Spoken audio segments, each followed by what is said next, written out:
Бәріне сәлем оқушылар, бүгін сіздермен English Fun, ағылшын тілін бірге оқып үйренейік. Excel кітабының 16-шы бетіндегі entertainment тақырыбын талқылайтын боламыз. Каналға бірден тіркеліп, комментарийге рахмет деп жазып кет, себебі каналға тіркелгендерге ғана видео көрінетін болады. Сонымен бастаймыз. Бірінші тапсырмада сендерге benefits of hobbies, яғни хоббидің жақсы жақтарын, тиімді жақтарын айтып жатыр. Бірінші тапсырмада қараймыз. Read the benefits of the hobbies below. Tick the statements that you are true for you. Can you think of any other benefits? Яғни, мына тапсырманы орында дейді. Орында және де өзіңе қажетті хоббиге птичка қой. Яғни қай хоббиді сен, қай бенефит саған ыңғайлы, соған птичка қоюың қажет. Оны өзің орындарсың, иә? Енді қараймыз. Бірге аударып көрейік. Helps me deal with stress. Маған стрессті жеңуге көмектеседі. Relax me. Мені босаңсытады.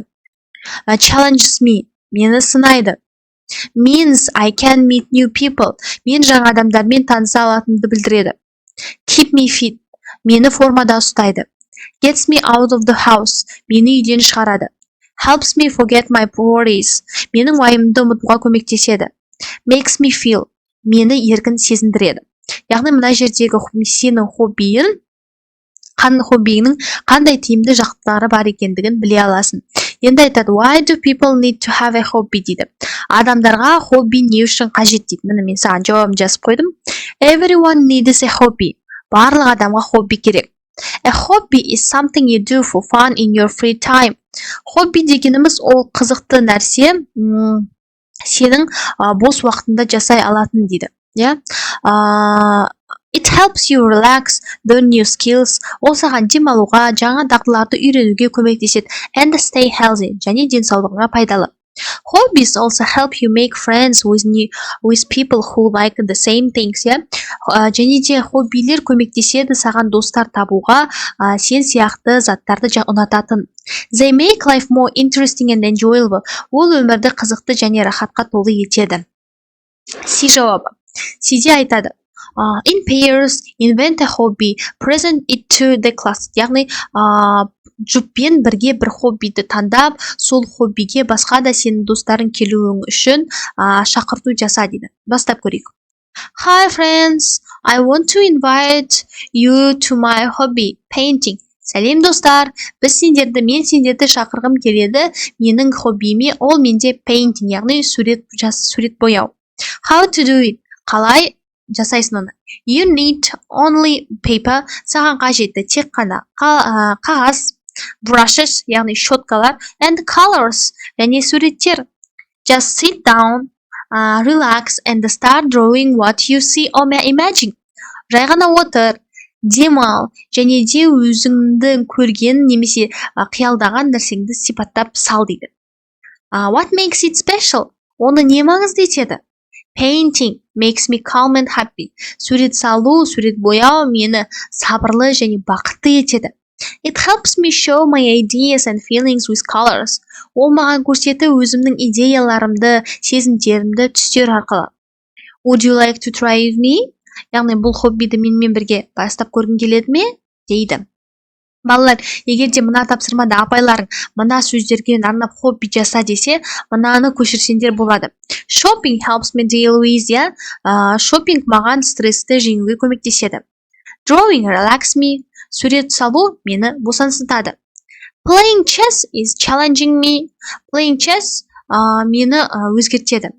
Going to friends means I can meet new people. Достармен жолығу мені жаңа адамдармен таныстырады. Doing exercise keeps me fit. Жаттығу жасау мені формада сақтайды. Cycling gets me out of the house. Яғни велоспорт мені сыртқа шығаруға көмектеседі. Boxing helps me forget about my worries. Яғни бокс маған көмектеседі менің қобалжуларымды ұмыттыруға. Climbing makes me feel free. Яғни тауға өрмелеу, ағашқа өрмелеу мені еркін сезіндіреді деп жазып қойдым. Егер апайларың сұраса, осыны орындасаңдар болады. Енді екінші тапсырмаға оралайық. Екінші тапсырмада TOEFL жасауымыз қажет. Қараймыз. Paintball can be done indoors and outdoors. Яғни paintball ол бізде сыртқы және ішкі спорт бола алады дейді. Жоқ, ол тек қана indoors, иә, сондықтан false болады. Alex Jacobs is 16 years old. Ол бізде false. Бізде Alex Jacobs 14 years old болған. People first rode horse 2000 years ago. Ол әрине true. The horses don't wear saddles in traditional Kazakh culture. Ол бізде false. 5. Horse riding is a popular activity for visitors to Kazakhstan. Ол бізде әрине true. 6. 5-те true болды. 6. There is nowhere to go skateboard in Almaty. Ол бізде false болады. Балалар 6-да false болады да 7-де true болады. Мына жерде қате кетіп қалыпты. Түсіндіңдер ғой, жалпы мына жерде мына 6-да false болады, 7-де true болады. Енді 4-ші тапсырмаға келейік. 4-ші тапсырмада оп-оңай сендерге айтады read the text, read the title, what could you song about дейді. Яғни мына титулды тақырыпты оқы, не туралы болмақ дейді. Мен былай жаздым. About daily routines of the person. Яғни адамның күн тәртібі туралы дедім. Енді бұл өлеңді мен оқып аударып бермей-ақ қояйын. Енді сендерге 2-ші тапсырмада айтады. Бірінші тапсырмада айтады. Дұрыс балалар. Бірінші тапсырмада айтады. Апта күнде мына адам не жасайды екен? Monday'да plays football. Дүйсенбіде доп ойнайды екен. Tuesday'да meets people.